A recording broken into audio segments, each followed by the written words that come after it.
ng bagong taon, tinupok ng apoy ang ilang bahay sa West Riverside, Barangay Apolonio, Samson sa Quezon City. Kasalukuyan pa ring inaapulang naturang sunog. At kaugnay po nito, may news to go si John Consulta. John. Kara, patuloy na lumalaki itong apoy na tumutupok ngayon sa napakaraming kabahayan dito sa Barangay Apolonio, Samson, sa may bahagi ng Balintawak, Quezon City. Kara, sa mga oras na ito ay umatras na yung ilang mga bombero dito sa may bahagi ng sa Alexandrite Street sa may Cypress Village dahil hindi na kaya, Kara, ng mga pamatay sunog yung laki ng apoy na papunta dito sa aming direksyon. Sa mga sandaling ito, Kara, nasusunog din ang bell tower ng Mother of Perpetual Help Chapel dito sa naturang lugar. Pinipilit ngayon ng mga pamatay sunog na nag-regroup at nagbago ng pwesto dito sa may area ng harapan ng chapel para apulahin ito, para isalba itong natutupok ngayong bell tower ng simbahan. Pero kaya nun nakakalungkil doon sa ating bandang kaliwa, ramdam na natin ngayon yung init ng apoy dito sa ating kinatatayuan. At ang nakakalungkot dito, Kara, kahit anong pilit ng ating mga bombero ay naubusan sila ng tubig. At sa ngayon, kanya na lamang ng discounting ating mga kababayan, mga host, mga timba, ang kanilang ginagamit para basahin yung kanilang mga bahay para hindi tupukin ng apoy na patuloy yung paglaki, patuloy yung pagkalat dahil mga light materials, Kara, itong mga area na ito. Sa mga sandali ito, Kara, ay kapuputok lang ng isa pang LPG sa ating kalayuan sa ating kinalalagyan. Sa tayo ng pwesto dahil sunod-sunod na itong narinig natin po LPG at bibigyan natin ngayon ng pagkakataon na lamang itong ating pamatay sunog na dumiskarte ng panibago dahil wala na silang tubig sa ngayon at patuloy pang lumalaki at kumakalat itong apoy ng general alarm na, Kara, itong apoy ng ito sa may Apolonio sa Samson at patuloy na inatabayanan ang iba pang mga tulong sa iba pang mga lugar sa iba't ibang bahagi ng Metro Manila, Kara. Yes, John, tinitingnan ko yung live na kuha natin ngayon dito sa sunog sa Barangay Apolonio, Samson, dyan sa Quezon City.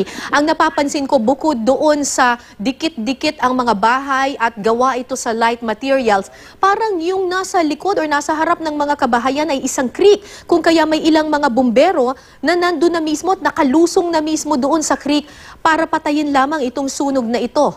Tama ba yung analysis ko dito, John?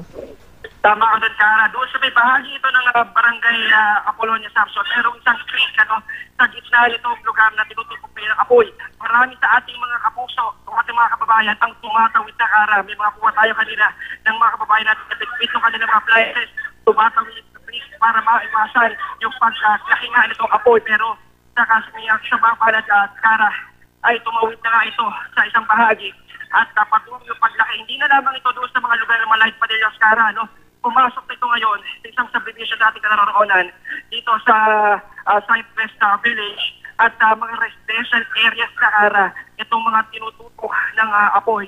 At kasama na nga itong bell tower ng Mother of Perpetual Help Chapel. At sinisikap ngayon ng mga pamatay sunog na apulahin itong sa bahaging ito. Pero, Kara, sa ngayon, masasabi natin na talagang pahirapan ng sitwasyon. Ang mga kababayan natin, kanya-kanya na lang petok sa mga bahay para gisingin na sino pa muna nasa loob. Sa ating initial informasyon, meron na isang bumbero na di umano'y naputulan na ng kamay matapos tamaan ng fragment ng LPG ng space mabog sa kasagsagan ng apoy kanina. At patuloy natin inaalam yung pangalan ng bomberong ito at ganoon din yung lugar ng ospital na pinagdalhan sa kanya, Kara. Now, John, tinitingnan ko yung live na kuha natin, parang wala ng tubig yung mga bombero na pumapatay dito sa sunog na ito. Ano daw ang dahilan? Bakit tila nawawalan ng tubig yung mismo mga bombero at iilan lamang sila na pumapatay dito sa napakalaking sunog na ito? Alam mo, Kara? Yes, John.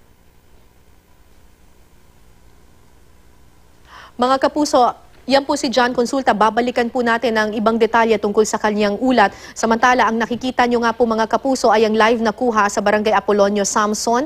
Sa Quezon City po ito, kung saan kinumpirma po sa atin ng ating kapusong si John Consulta na nasusunog po ang ilang mga bahay dyan at nahihirapan pong pasukin o i-penetrate ng mga bumbero itong sunog na ito.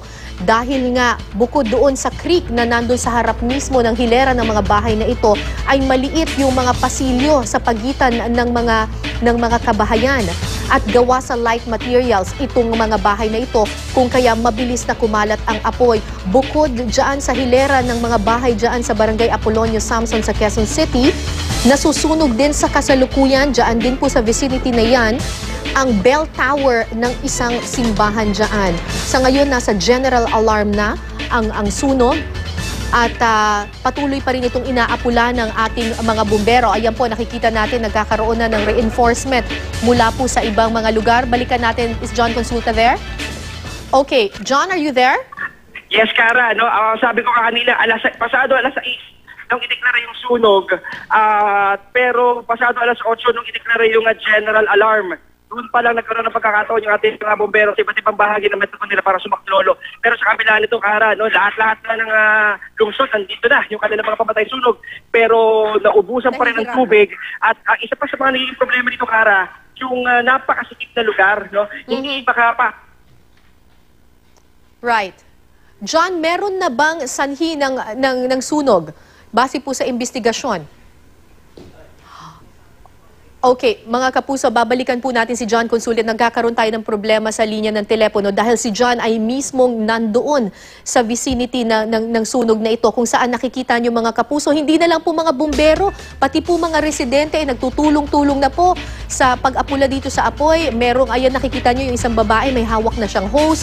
Ang sabi sa atin ni John Consulta, meron daw ilan na mga nagbubuhos na ng timba-timba ng tubig para lamang maapula itong malaking apoy na ito. Mga kapuso, ito pong mga insidente ng sunog tuwing pagsalubong sa bagong taon ay pangkaraniwan na po at palagi pong naibabalita na natin.